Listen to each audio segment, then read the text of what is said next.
জয় যিশু। প্রথম পাঠ বেনসিরার রচনাবলী হতে বাণী পাঠ। 3 অধ্যায়, 17 থেকে 18 পদ, 20 পদ, 28 থেকে 29তম পদ। যা কিছু করো নম্রভাবেই করো। বৎস আমার, যা কিছু করো বিনীতভাবেই করো, তাহলে ঈশ্বরের প্রিয়জন যারা, তাদের ভালোবাসা পাবে তুমি। যত উচ্চে তোমার আসন, নিজেকে ততই নমিত করে রাখো, তাহলেই প্রভুর অনুগ্রহ পাবে তুমি। প্রভুর ক্ষমতা সে তো সুবিপুল। নম্র চিত্ত যারা, তারাই তার মহিমা প্রকাশ করে। অহংকারী মানুষের যে ব্যাধি, তার কোনো নিরাময় নেই। এক দুষ্টতার গাছ থেকে তার মধ্যে বসিয়েছে শিকড়। যার বোধ বুদ্ধি আছে, সে তো প্রবচনগুলির অর্থ মনে মনে চিন্তা করে দেখে। সজাগ আগ্রহী কান প্রাজ্ঞ মানুষ এই তো পেতে চান। প্রভুর বাণী। ঈশ্বরকে ধন্যবাদ। শাম সঙ্গীত 68 অধ্যায়, 3 থেকে 6 পদ, 9 থেকে 10 পদ। ধূপ। দয়াল তুমি, ওগো ঈশ্বর, দিনের বন্ধু তুমি। যারা ধার্মিক জন, ঈশ্বরের সান্নিধ্যে আনন্দ পাবে তারা। উল্লাস করবে, আনন্দে মেতেই উঠবে তারা। আহা, ঈশ্বরের উদ্দেশ্যে গান গাও, তার নাম গান গাও। তার নাম ভগবান। পুলকিত হও তারই সঙ্গ সুখে। বিধবার তিনি প্রতিপালক, অনাথের পিতা তিনি। ঈশ্বর তো তাই আপন পবিত্র নিকেতনে। ঈশ্বর নিজেই খুঁজে দেন সঙ্গীহীনের ঘর। বন্দীকে তিনি মুক্ত করেন, দেখান সুখের মুখ। ওগো ঈশ্বর, তখন তুমি তো ঝরিয়ে দিয়েছিলে বৃষ্টির কল্যাণ ধারা। আপন জাতির শ্রান্ত মানুষদের নবপ্রাণ দিয়েছিলে তুমি। তোমার প্রতিপালিত জনগণ শেষে পেল সেই আশ্রয়, ওই দীনদুঃখীদের কথা ভেবে, যা তুমি আগে থেকেই প্রস্তুত করে রেখেছিলে। দ্বিতীয় পাঠ হিব্রুদের কাছে ধর্মপত্র হতে আজকের দ্বিতীয় বাণী। 12 অধ্যায়, 18 থেকে 19 পদ, 22 থেকে 24 পদ। তোমরা এগিয়ে গিয়ে সামনে যা পেয়েছ, তা জীবনময় ঈশ্বরের সেই নগরী, সেই স্বর্গীয় জেরুসালেম। প্রিয়জনেরা, ঈশ্বরের কাছে এগিয়ে গিয়ে তোমরা সামনে যা পেয়েছ, তা তো তোমাদের ধরা ছোঁয়ার মতো কোনো কিছু নয়। তা তো সিনাই পর্বতের সেই জ্বলন্ত আগুন, সেই অন্ধকার আর ঘন তমস্যা নয়, সেই ঘূর্ণিঝড় আর তুর্যধ্বনি নয়, সেই মহাকণ্ঠের ঘোষণাও নয়, যা শুনে সকলেই তখন মিনতি জানিয়েছিল, তাদের যেন আর কোনো কিছুই শোনানো না হয়।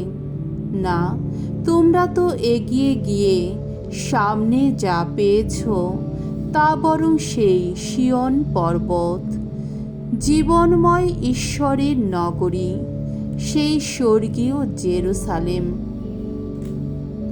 তোমাদের সামনে রয়েছেন মহা উৎসবে সমবেত শত সহস্র স্বর্গদূত এবং ঈশ্বরের সেই সমস্ত প্রথম জাত সন্তানদের মণ্ডলী, স্বর্গের নাগরিক যারা। আর রয়েছেন সকলের বিচারকর্তা, স্বয়ং ঈশ্বর। তাছাড়া তোমাদের সামনে রয়েছে সেই সমস্ত ধার্মিক জনের আত্মা যাদের পূর্ণাত্মায় মণ্ডিত করা হয়েছে।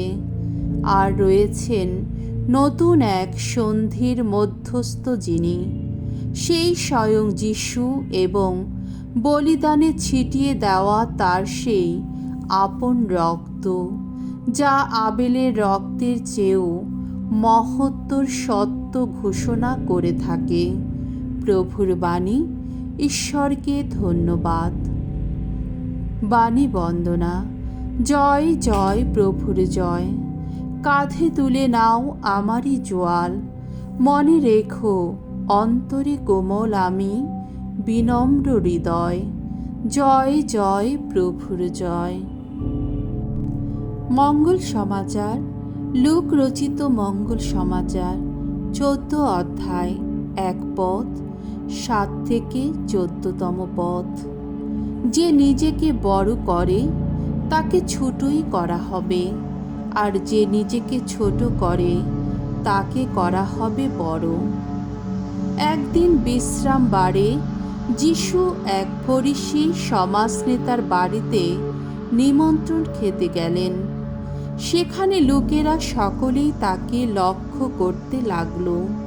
সেখানে নিমন্ত্রিত ব্যক্তিরা কিভাবে সবচেয়ে ভালো জায়গাগুলো দখল করে নিচ্ছেন তা লক্ষ্য করে তিনি তাদেরই শুনিয়ে তখন এই উপমা কাহিনীটি বললেন। কেউ আপনাকে কোনো বিয়ের উৎসবে নিমন্ত্রণ জানালে আপনি কিন্তু সম্মানের জায়গাটিতে গিয়ে বসবেন না।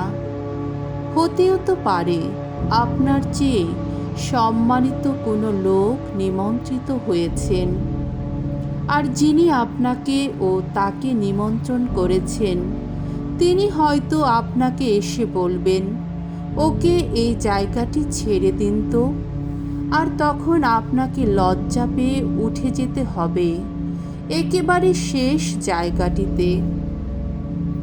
না, কোথাও নিমন্ত্রিত হলে আপনি বরং শেষ জায়গাতেই গিয়ে বসুন। তাহলে যিনি আপনাকে নিমন্ত্রণ করেছেন তিনি তখন নিজেই এসে আপনাকে বলবেন, এ কি বন্ধু, এগিয়ে আসুন, এর চেয়ে ভালো জায়গাতেই এসে বসুন। তখন আপনার সঙ্গে যারা খেতে বসেছেন তারা সকলেই দেখবেন আপনাকে কেমন সম্মান দেওয়া হলো। কেননা যে নিজেকে বড় করে তাকে ছোটই করা হবে, আর যে নিজেকে ছোট করে তাকে করা হবে বড়। যার বাড়িতে যিশু সেদিন নিমন্ত্রিত ছিলেন, এবার তাকেই লক্ষ্য করে তিনি বললেন, দেখুন, দুপুরে বা রাতে যদি লোক খাওয়ানোর আয়োজন করেন তাহলে আপনার বন্ধু বান্ধব, ভাই বোন, আত্মীয় স্বজন কিংবা আপনার ধনী প্রতিবেশীদের নিমন্ত্রণ করবেন না। কেননা তারা আপনাকে হয়তো পাল্টা নিমন্ত্রণ জানিয়ে বসবেন, আর আপনার প্রতিদান পেয়েই যাবেন আপনি। না, কোনো ভোজ সভার আয়োজন করলে তার চেয়ে আপনি বরং যত গরিব, পঙ্গু, খুড়া আর অন্ধ লোককে নিমন্ত্রণ করুন, তাহলে ধন্যই হবেন আপনি। কেননা প্রতিদান দেবার মতো সামর্থ্য তাদের যে নেই। প্রতিদান পাবেন আপনি সেই দিনটিতে, ধার্মিকেরা যেদিন পুনরুত্থান করবে।